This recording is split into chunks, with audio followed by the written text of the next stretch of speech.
Nakon 22 godine, jedan od najvažnijih fotografa na hrvatskoj suvremenoj fotografskoj sceni, Jasenko Rasol, predstavio se dubrovačkoj publici 3 serijama fotografija.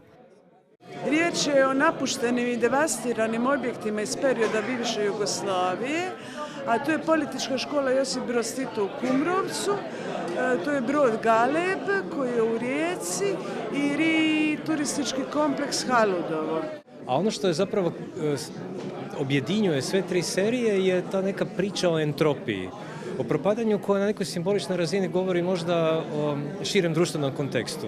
Ono tiče se zapravo vremena u kojem živimo i možda nekog vrijednosnog suda o tome kako se uopće ophodimo prema prošlom. Rasol je ostvario više od 40 samostalnih izložbi, a sudjelovao je i na brojnim skupnim izložbama u Hrvatskoj i inozemstvu.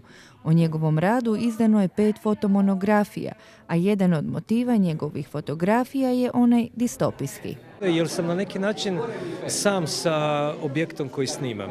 Dakle, ličan sam, čak nemam nekih živih bića oko sebe. Imam zapravo samo sebe u odnosu na taj neki objekt koji snimam.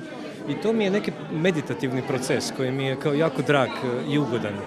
A istovremeno radim jako puno s ljudima, tako da nisam samog sebe osudio samo na to, ali volim te situacije.